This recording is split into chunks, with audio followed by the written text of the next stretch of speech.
اہل حدیث میں بھی یہی صورتحال ہے۔ وہیں کے اہل حدیث تھوڑے ہیں، جمعیت کے لحاظ سے سب سے تھوڑے ہیں، لیکن گروہوں کے لحاظ سے، پارٹیوں کے لحاظ سے شاید سب سے زیادہ دھڑے ان کے اندر موجود ہیں، اور ان کے بھی آپس میں ایسے ہی ہیں، کسی بنیاد پر ایک نہیں ہوتے، اکٹھے نہیں ہوتے۔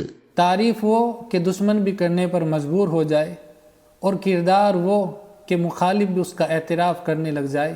الحمدللہ اللہ تعالیٰ نے علماء دیوبند کو وہ شان عطا کی ہے کہ دنیا بھر کے اندر آپ دیکھیں گے کہ مخالفین بھی علماء دیوبند کی تعریف کرنے پر مجبور ہو جاتے ہیں۔ دوسرے فرقے کے لوگ، دوسرے مسلک کے لوگ بھی الحمدللہ علماء دیوبند کی خدمات کو بیان کرتے ہیں۔ کبھی آپ نے دیکھا ہوگا کہ کوئی شیعہ عالم علماء دیوبند کی خوبی کو بیان کرتا ہے، کبھی آپ دیکھیں گے کہ کوئی اہل حدیث عالم وہ علماء دیوبند کی حدیث کی خدمات کو بیان کرنے پر مجبور ہوتا ہے، اور کبھی آپ دیکھیں گے کہ ڈاکٹر ذاکر نائک مفتی تقی عثمانی اور فقہ حنفی کی تعریف کرتے ہیں۔ بہرحال اسی تعلق سے آج ایک شیعہ عالم کی ویڈیو آپ کے سامنے پیش کی جا رہی ہے کہ وہ علماء دیوبند کے سلسلے میں کیا کہہ رہے ہیں، سماعت کریں۔ دیوبند مسلک کی یہ خوبی ہے باقی مسالک کی نسبت کہ یہ اختلافات کے باوجود اہم امور میں آپس میں مل بیٹھتے ہیں، اکٹھے ہو جاتے ہیں۔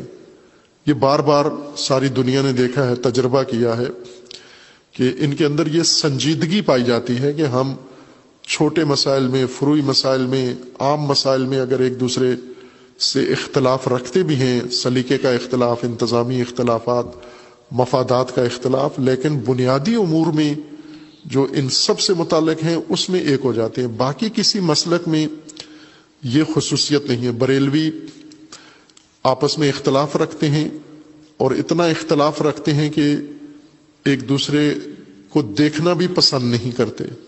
شیعہ ایک دوسرے سے اختلاف رکھتے ہیں اور اتنی دوریاں ایک دوسرے کے ساتھ پیدا کر دی ہیں کہ ایک دوسرے کو دیکھنا پسند نہیں کرتے۔ اہل حدیث میں بھی یہی صورتحال ہے۔ وہیں کے اہل حدیث تھوڑے ہیں، جمعیت کے لحاظ سے سب سے تھوڑے ہیں، لیکن گروہوں کے لحاظ سے، پارٹیوں کے لحاظ سے شاید سب سے زیادہ دھڑے ان کے اندر موجود ہیں، اور ان کے بھی آپس میں ایسے ہی ہیں، کسی بنیاد پر ایک نہیں ہوتے، اکٹھے نہیں ہوتے۔ جبکہ دیوبند ہو جاتے ہیں، یہ ایک پلیٹ فارم پر آ جاتے ہیں۔ یہ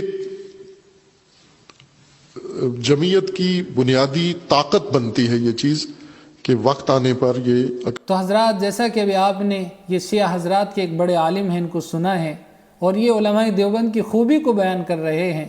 ان کے علاوہ بھی بارہا ہم نے دیکھا ہے کہ مختلف فرقے کے لوگ علماء دیوبند کی خدمات کو قبول کرتے ہیں اور علماء دیوبند کی شان کو بیان کرتے ہیں، اور یہ اللہ تعالیٰ نے علماء دیوبند کو عزت دی ہے۔